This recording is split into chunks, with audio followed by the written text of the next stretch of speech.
Vide absolu, Goku était assis seul, perdu dans le néant, essayant de comprendre ce qui s'était passé. Sur la planète Terre, une semaine entière s'était écoulée. La tristesse régnait sur tous après la disparition de Goku et la mort de Goten.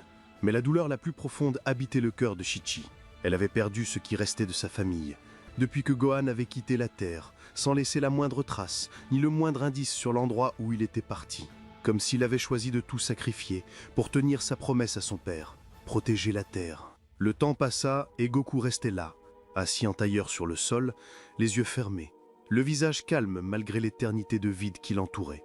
Les paroles du prêtre résonnaient encore dans son esprit avant qu'il ne soit enfermé ici. « Tu resteras dans ce lieu pour l'éternité. Ta vie est terminée, et il n'y a pas de retour possible. » Goku esquissa un léger sourire et murmura d'une voix empreinte d'espoir. « Pour l'éternité ? Peut-être. Mais cela signifie que j'ai tout le temps du monde pour réfléchir, m'entraîner et trouver un moyen de sortir d'ici. Une partie de la force de mon fils Goten vit encore en moi. » Alors qu'il était plongé dans ses pensées, soudain, une voix douce et familière rompit le silence. « Papa !» Goku se figea. Ses yeux s'ouvrirent brusquement. Devant lui se tenait Goten, un sourire apaisant aux lèvres. Goku trembla et murmura, bouleversé. « Goten ? Comment ?» Le fils répondit avec assurance. « Je te l'ai dit, papa. Je serai toujours avec toi, même ici. » Alors tout le vide sembla disparaître en un instant. Le temps s'arrêta lorsque les yeux de Goku croisèrent ceux de Goten. Incapable d'y croire, Goku se précipita pour le serrer dans ses bras, de peur qu'il ne s'évapore. Sa voix tremblait lorsqu'il dit « Est-ce vraiment toi ? Comment es-tu arrivé ici ? Est-ce un rêve ?» Goten répondit avec un calme rare. « Papa, ne demande pas comment. Souviens-toi seulement que l'esprit ne meurt jamais quand le cœur croit encore. Tu ne m'as jamais perdu. Je suis en toi, dans ta force, ta peur, et chaque fois que tu te relèves après une chute. » Les larmes coulaient sur le visage de Goku. Il murmura d'une voix brisée. « Tu m'as tant manqué, mon fils. Je croyais t'avoir perdu pour toujours. » Goten lui répondit d'un sourire doux. « Je ne suis jamais parti, papa. J'ai simplement quitté mon corps, mais je resterai avec toi tant que ton cœur battra avec espoir. » Goku inquiet demanda. « Que veux-tu dire, mon fils ?» Goten répondit paisiblement. « Regarde dans tes yeux, papa. J'y vois l'espoir. Reste confiant quoi qu'il arrive. » Son corps commença alors à briller peu à peu, son sourire toujours présent. « Maintenant, il est temps pour moi de partir. N'oublie pas, je suis toujours avec toi, en esprit. » Goten disparut comme un éclair de lumière. Goku resta là, fixant le vide, la main tendue vers le néant, avant de tomber à genoux. Il comprit enfin que ce qu'il venait de vivre n'était qu'un écho de son cœur brisé, s'accrochant désespérément à l'espoir. Il serça les poings et poussa un cri qui déchira le silence éternel. Tout le vide sembla y vibrer sous cette explosion d'émotions. Un cri où se mêlaient la douleur, l'amour et la nostalgie.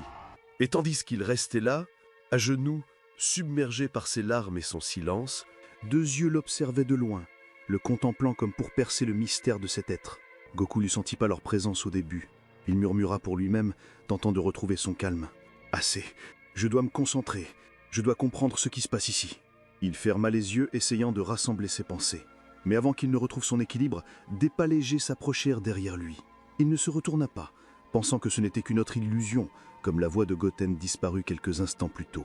Soudain, il ressentit une énergie majestueuse et glaciale, différente de tout ce qu'il avait connu.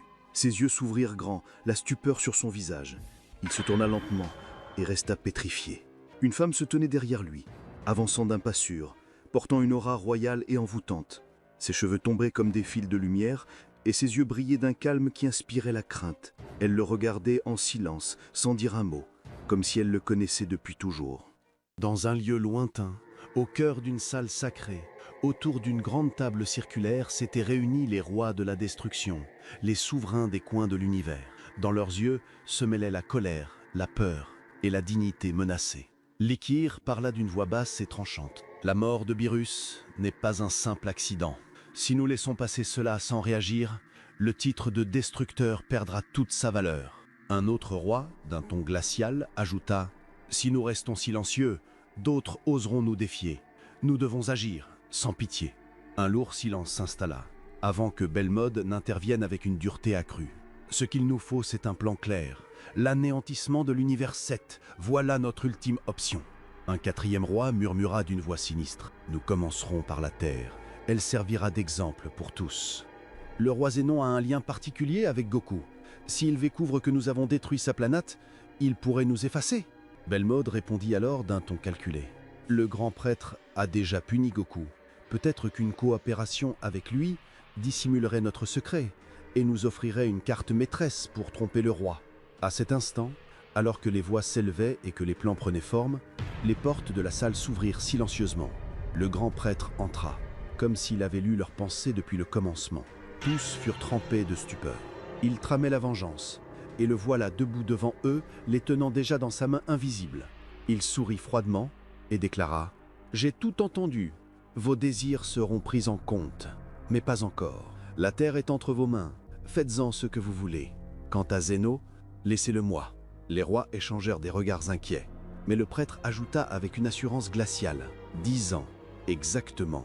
Dans 10 ans, les Dragon Ball seront réactivés, après leur dernier usage au tournoi du pouvoir. À ce moment-là, Zeno sera sous mon influence. C'est alors que vous frapperez. N'agissez pas avant l'heure où vous précipiterez votre propre jugement. » Un lourd silence tomba. Tous comprirent que le jeu venait de changer. Il ne s'agissait plus d'une vengeance impulsive, mais d'une conspiration à long terme capable de bouleverser le destin de tous les univers. Pendant ce temps, Goku restait figé, face à la mystérieuse silhouette qui se tenait devant lui. Son cœur battait à un rythme qu'il n'avait jamais ressenti auparavant. Il se parla à lui-même, troublé. Quelle est cette force? Et pourquoi cette sensation étrange en sa présence? La femme qui se dressait devant lui irradiait une aura royale, silencieuse et insondable. Ses yeux semblaient lire dans son âme. Pas à pas, elle s'approchait, chaque mouvement emplissant l'air d'une tension presque insoutenable. Goku voulut parler, mais les mots restèrent coincés dans sa gorge. Soudain, il lança une onde d'énergie colossale, une onde si puissante qu'elle aurait annihilé Beerus en un instant. Pourtant, la femme ne bougea pas. Elle resta immobile, sans même cligner des yeux, et reprit sa marche tranquille vers lui. Déstabilisé, Goku fonça sur elle avec un coup de poing titanesque, secouant tout le royaume du néant. Mais le choc fut stupéfiant. Elle para son attaque d'une seule main, sans effort, sans mouvement visible. La stupeur envahit Goku. Même sa nouvelle transformation n'avait pas suffi à l'ébranler. Alors, elle parla d'une voix douce, mais chargée d'une autorité divine. « Bonjour, Goku. » Le nom résonna dans l'espace vide comme une onde. Goku resta pétrifié, ses yeux brillants d'étonnement. Il pensa à voix basse. « Impossible. Le grand prêtre m'aurait enfermé ici avec une femme. Et comment connaît-elle mon nom ?» Soudain, la femme leva la main, comme si des milliards de tonnes pesaient sur son corps. Il tomba au sol, impuissant. Même sa transformation ultime ne servait à rien. Elle s'approcha, le regard sévère, et dit « Tu me déçois. J'ai observé ton évolution, ta nouvelle puissance. Je m'attendais à mieux. » Goku voulut lui gronder qui elle était, mais elle ne répondit pas directement. Elle parla lentement, presque avec mélancolie. « Je suis ici depuis plus d'1 million d'années. Ce vide se nourrit de tes souvenirs et de tes pensées. Plus tu penses, plus la souffrance grandit. » Les paroles résonnèrent en lui. Il repensa à son illusion avec Goten et comprit que tout cela faisait partie du même piège. Son regard se leva, brûlant d'un désir de vérité. « Dis-moi qui tu es !» Elle le fixa longuement, puis répondit d'une voix énigmatique. « Ne veux-tu pas sortir d'ici ?» Goku sursauta. « Tu sais comment ?» demanda-t-il haletant. Alors la femme leva la main, et des chaînes d'énergie titanesques jaillissèrent, l'enserrant de toutes parts. Elles étaient d'une lourdeur inimaginable, comme si des milliards de tonnes pesaient sur son corps. Il tomba au sol impuissant. Même sa transformation ultime ne servait à rien. Elle s'approcha, le regard sévère, et dit « Tu connaîtrais la réponse quand tu te libéreras de ces liens. Plus tu penseras, plus ils seront lourds. Purifie ton esprit, et ils deviendront légers. » Essoufflé, Goku resta assis, combinant douleur et réflexion. Peu à peu, il comprit que cette femme ne cherchait pas à le détruire, mais à l'éveiller. Le temps passa. Goku ne savait plus combien d'années, combien d'instants s'étaient écoulés. Dans ce monde, le temps n'avait plus de sens. Tout ce qui occupait son esprit, c'étaient ces lourdes chaînes qui le liaient. Peu à peu, il apprit à contrôler son corps, à résister à ce poids écrasant. Chaque fois qu'il tombait, il se relevait avec une détermination plus grande encore, jusqu'à ce qu'enfin, il parvienne à se tenir debout, stable, malgré la pression insupportable qui pesait sur lui. La femme mystérieuse le regarda calmement et dit « On dirait que tu commences à comprendre l'essence de ce lieu, mais ne te réjouis pas trop vite. Tout cela n'était qu'une préparation à l'entraînement véritable. » Goku resta stupéfait, la voix tremblante. « Quoi? Tout cela n'était qu'un entraînement préliminaire ?» Elle esquissa un léger sourire et répondit « Quitter cet endroit ne dépend pas de la force physique. Tu n'en sortiras que lorsque tu auras séparé chaque particule de pensée de ton esprit.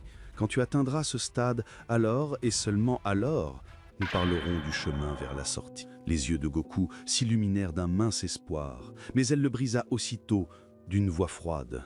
Ce ne sera pas si simple. Elle leva la main à nouveau. De nouvelles chaînes apparurent, cette fois faites de feu vivant, brûlant d'une chaleur capable de faire fondre la pierre elle-même. Elles s'enroulèrent autour de son corps, inondant le vide d'une lueur rouge sang. Goku hurla, un cri de feu et de souffrance, un cri qui fit trembler le néant lui-même. Mais ici, la mort n'existait pas et la douleur se répétait, encore et encore, sans fin. Au milieu des flammes, la voix ferme de la femme résonna. « Attention, Goku, plus tu te concentres sur la douleur, plus elle croît. Ton objectif maintenant est de séparer chaque pensée, chaque sensation, jusqu'à atteindre le silence absolu. » Luttant au cœur de l'enfer, Goku murmura d'une voix éraillée, « Goten, pour toi, je tiendrai. » Mais à peine avait-il prononcé le nom de son fils que la douleur redoubla. Il comprit alors que même les souvenirs les plus doux pouvaient être un fardeau. Il n'arrivait plus à distinguer la pensée douloureuse de la pure concentration. Ainsi commença son véritable entraînement, au milieu d'un océan de feu et de folie. 10 années entières s'étaient écoulées dans le monde extérieur. Mais dans ce vide intemporel, le temps n'avait plus aucun sens pour Goku. Son corps et son âme s'effondraient sous le poids d'un entraînement sans fin. Et chaque fois qu'il terminait une étape, la femme mystérieuse en intensifiait encore la difficulté. Goku tomba à genoux, le corps trempé de sueur, le souffle haletant. Il leva les yeux vers elle et cria d'une voix rauque, emplie de désespoir et de colère. « Jusqu'à quand ? Comment puis-je être impuissant face à cet entraînement, même avec ma nouvelle forme, une puissance que même les rois n'ont pu supporter ? Dis-moi seulement, qui es-tu ? Jusqu'à maintenant, tu n'as jamais répondu, alors que tu connais mon nom. Comment ?» Elle releva lentement la tête. Dans sa voix résonnait une tristesse ancienne infinie. « J'ai vécu avant l'ère des anges. J'étais là, quand il n'existait encore ni univers organisé ni royaume. J'ai élevé les enfants du grand prêtre. J'étais leur mère adoptive. » Les yeux de Goku s'écarquillèrent. Il resta figé, pétrifié par la révélation. La mère des anges ? Est-ce possible ? Elle ne répondit pas immédiatement. Puis, d'un ton bas, empreint de gravité, elle dit « Toutes les vérités ne doivent pas être dites, Goku. Tu as un but. Concentre-toi sur lui. Le temps nous est compté. » Mais Goku ne pouvait arrêter le flot de ses pensées. Il murmura pour lui-même, entre douleur et curiosité « Son passé, il doit être terrible. Comment les anges ont-ils pu l'abandonner ? Sa puissance dépasse même celle du grand prêtre, alors comment a-t-elle pu être emprisonnée ici ?» À cet instant, Goku vit quelque chose qu'il n'avait jamais remarqué auparavant. Une lueur de choc traversa ses yeux à elle, comme un éclair silencieux. C'était comme si elle venait de ressentir quelque chose au loin, dans un autre plan. Dans un lieu isolé, couvert de mystère, le grand prêtre se tenait. Autour de lui tourbillonnaient les super Dragon Ball, irradiant une énergie divine. Alors qu'il murmurait les dernières paroles d'un vœu inconnu, une lumière colossale jaillit, changeant quelque chose au plus profond du roi Zeno lui-même, comme si le grand prêtre s'apprêtait à réécrire l'ordre royal de l'univers. Il pensa d'une voix froide, pour lui-même, « Si je pouvais mettre fin à ton existence maintenant, je le ferais. Soit, je le ferais lentement. » Dans le vide, pour la première fois, la voix de la femme mystérieuse résonna avec une puissance foudroyante. « Dépêche-toi, Goku. Concentre-toi maintenant entièrement. Tu n'as plus le temps d'achever toutes les étapes. » Goku resta figé, stupéfait par son cri soudain.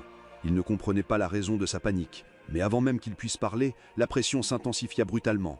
Le poids des chaînes se multiplia, comme si la gravité elle-même lui déclarait la guerre. Les dents serrées, Goku hurla intérieurement, résistant de toutes ses forces, refusant de céder. Dehors, dans les mondes réels, les souverains de la destruction décidèrent enfin de passer à l'action. Le ciel au-dessus de la terre changea. Des nuages noirs et épais couvrirent l'horizon. La planète tout entière frissonna lorsque tous les rois de la destruction descendirent en même temps. Pour la première fois de l'histoire, ils se tenaient réunis sur une même planète. Le spectacle était solennel. Les amis restants, Krillin, Piccolo et la C-18, se tenaient là, abasourdis, incapables de croire ce qu'ils voyaient. Belmode prit la parole au nom de tous. D'une voix nette, il déclara « Il est vraiment regrettable que votre héros vous ait abandonné. Nous mettrons fin à cette histoire sans cérémonie. C'est le moindre hommage que nous puissions offrir à l'âme de Beerus et à notre honneur de destructeur. » Ils levèrent la main à l'unisson et les énergies de destruction commencèrent à se rassembler dans le ciel. Chi-Chi, qui avait perdu Goku, Goten et Gohan, leva les yeux vers ce ciel embrasé, ses prunelles noyées de larmes. Elle murmura d'une voix brisée « J'ai tout perdu. La mort n'est plus maintenant qu'un soulagement. » Mais avant que les énergies destructrices ne s'abattent, un hurlement retentit et déchira le silence. « Je ne vous le permettrai pas !» C'était Trunks qui s'était dressé face à eux. Ce n'était plus l'enfant qu'il connaissait, mais un homme portant un lourd héritage. À présent, il était le plus fort sur Terre. Ses yeux brillaient d'une détermination rappelant celle de son père. En un éclair, son énergie vira au bleu. Il devint un super Saiyan bleu. Il leva la main vers le ciel et, défiant, lança d'une voix forte « Si vous voulez détruire cette planète, commencez par moi. » Les rois échangèrent des regards narquois. L'un d'eux ricana « Comme c'est touchant, un gamin qui rêve d'affronter des rois. » Belmode ajouta, le sourire chargé de mépris « Accordons-lui cet honneur, qu'il soit effacé en premier. » Leurs auras se mirent à luire, prêts à anéantir, alors que dans le monde du vide, Goku hurlait de douleur, ignorant de tout ce qui se passait dehors. Soudain, il releva la tête. Ses yeux étaient là, sa voix rauque, alors qu'il marmonnait « Qu'est-ce que c'est ?» Devant lui se tenait Goten, souriant comme dans cette ancienne illusion. Il se trouvait près de la femme mystérieuse. La femme sourit et d'une voix basse déclara « Maintenant, j'ai trouvé la clé du changement. » Puis elle leva doucement sa main et en un instant, Goten s'évanouit devant Goku, comme des cendres dispersées par le vent. Goku poussa un cri hystérique de désespoir. Il se tourna vers elle, les yeux en flammes. « Qu'as-tu fait ?» Elle répondit d'un calme mortel. « Tu ne le verras plus. Même l'âme qui est en toi ne restera pas. » Goku tomba à genoux et son cri déchira le vide. « Goten !» Le hurlement résonna à travers le néant, fit trembler l'espace.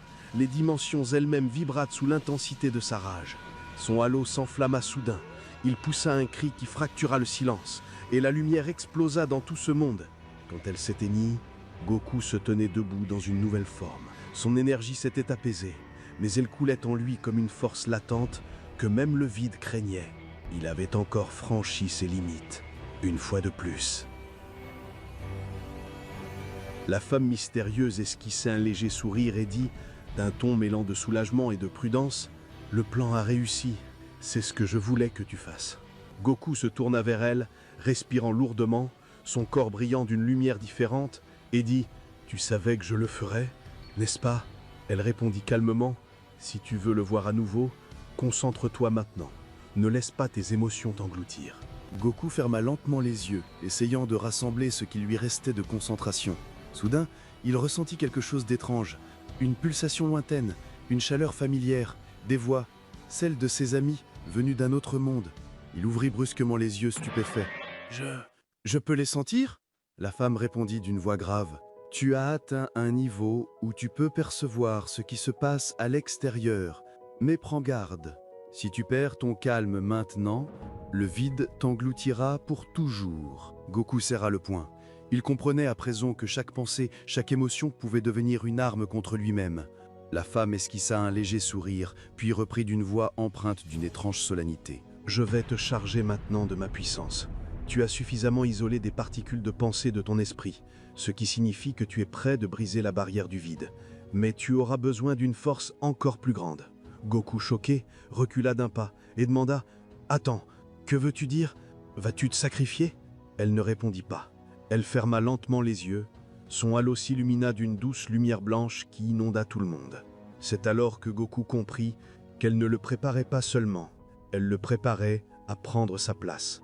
Il serra le poing, ferma les yeux et se prépara à ce qui allait arriver. À l'extérieur, tous s'effondrèrent au sol. Trunks, à genoux, le visage marqué d'impuissance, voyait sa lumière bleue faiblir, incapable de résister à la puissance écrasante des dieux de la destruction. Belmode donna son ordre final.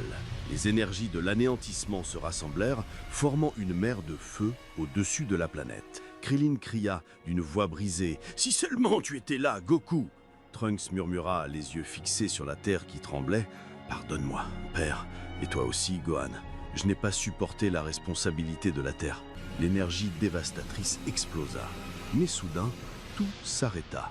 L'explosion se dispersa comme une poussière lumineuse avalée de l'intérieur par une force inconnue.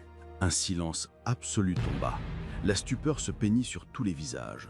Personne ne comprenait ce qui venait de se produire, jusqu'à ce que la poussière se dissipe et que Gohan apparaisse. Ses yeux brillaient d'un éclat froid comme les étoiles, et son énergie coulait autour de lui, telle une brise venue d'autres mondes. Les dieux de la destruction reculèrent d'un pas, stupéfaits. Krillin s'exclama de la voix brisée. « C'est Gohan? Mais il a atteint l'ultra-instinct » Piccolo suffoqué ajouta. « Tu l'as fait. Tu nous as tant manqué, Gohan. Nous pensions que tu étais perdu. » Gohan avança avec assurance, sans un mot de trop. Dans son cœur, il murmura. « Père, si seulement tu étais ici pour me voir. J'ai tenu ma promesse. J'ai porté l'héritage de Goten. J'ai atteint le but et je ne le laisserai pas s'échapper. On nous a privés des Dragon Balls, alors j'assumerai la responsabilité de la Terre et de tous ceux qui y vivent. » Dans les hauteurs du ciel, Vados observait en silence, un sourire mystérieux aux lèvres. Elle souffla doucement, comme si elle parlait au vent. « Tout cela est pour toi, Whis. J'ai risqué ma position. Je ne pouvais pas regarder ton univers s'effondrer après que tu aies perdu ton titre. Et dans les profondeurs du vide, là où la lumière s'éteignait, Goku restait les yeux fermés, recevant toujours l'énergie de la femme mystérieuse. Il esquissa un sourire et une larme d'énergie pure glissa le long de sa joue. « Tu l'as fait enfin, Gohan. Je suis plus fier de toi que tu ne pourrais l'imaginer. Tiens bon, résiste, j'arrive où ?»